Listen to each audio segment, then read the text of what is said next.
Rich, tell us where you are. Where are you standing right now? Good question. I'm actually standing right in front of the maternity ward at the General Hospital, or they also call it the University Hospital in downtown Port-au-Prince. This is, in certain ways, is ground zero for a lot of the emergency response from a medical standpoint. Within the city, I'm staring at a tent which was established by the Swiss government, but primarily for pediatric trauma, and has one of their 4 tents has been modified as a maternity ward. The tent inside, they've done a great job to get these things set up, but they're quite concerned, as I'm looking at it right now, about the very hot temperatures that are inside the tents. It's not sanitary. There's no flooring to the tent, so you can't do any infection prevention there. And I'm watching Haitian government Ministry of Health workers. Just one moment for the helicopter. Watching Haitian employees of the hospital that we're working with streaming into the maternity ward, cleaning it, preparing it. At least one of the operation theaters to begin services there, and what we're hoping is that we can move some, a portion today and as many as we can tomorrow of the maternity patients into the maternity, so we can open up that tent for pediatric trauma, which those cases unfortunately continue to come in. Rich Lamport of Jhpiego. For folks who are not familiar with Jhpiego, that's Jhpiego. We featured them, this organization, on our show a couple of months ago. What was Jhpiego's presence in Haiti before the earthquake? What were you doing there, Rich?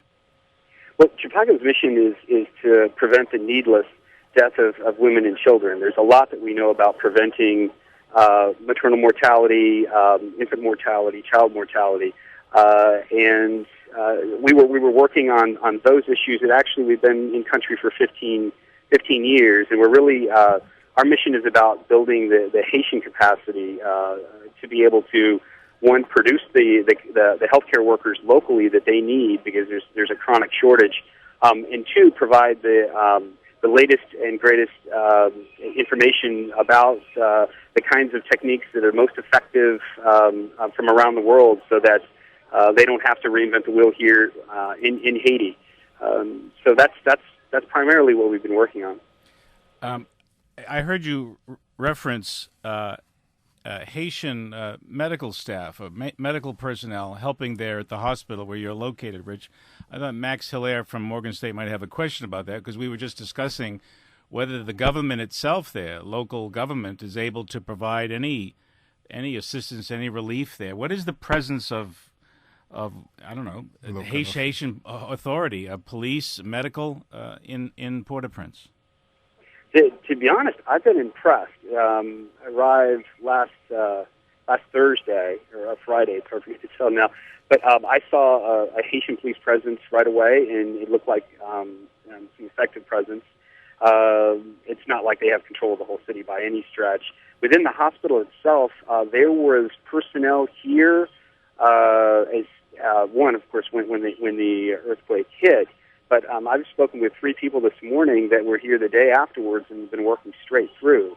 I think what happens is, we know that at least with maternity services for emergency obstetrical care, women in labor who are at risk of dying if they don't get attention, has sort of been pushed aside for good reason, because the trauma cases just have overwhelmed everyone. So basically, all the maternity services, people were asked politely to leave. So what we've done is help to rally this group back together with the Haitian OBGYN Association and working with the Midwifery Association of Haiti to bring people back together. They've been called back to work by the Ministry of Health. I think that there actually is, it's not necessarily getting a lot of press, but there is a strong resurgence of Haitian officials, Haitian government workers, and especially healthcare workers that are coming back into the fold, and indeed have been working straight on through, side by side with a lot of the international groups. It just they're not getting the press. Rich, it's Max Hilaire here with Dan. I wanted to ask you, how does the health situation in Haiti compares to other disaster situations around the world that you've seen? And what are the prospects of Haiti rebuilding its health infrastructure or building a new one completely from scratch that is going to be sustainable and less dependent on the international community?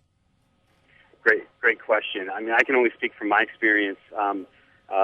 And post-Hurricane Mitch, which people said basically required Honduras back in the late 90s to completely establish itself as a country. But, here it's much more devastating because what you've got is just massive damage to the institutional infrastructure. All the buildings for the ministries, I didn't see a single one that was operational. Most of them were actually flattened. I know that there's a number of officials that did not lose their lives, but there's a number that have. So it's going to take a while. In terms of the prospects, I don't think there's any question that there's strong prospects for Haiti to come back. If indeed we work hard on actually maximizing how the huge relief effort can be used for recovery. So that means as the work's being done now to maximize use of Haitian Haitian health providers. I'll give you an example. The midwifery school right now, right across from where I'm looking, there are 6 midwives there that are just finishing their training. They're standing out front waiting to be utilized. There's Haitian capacity here. My point is we're in a transition, and they have been, again, politely pushed aside, but they really need to be engaged now. Now, they actually need practice.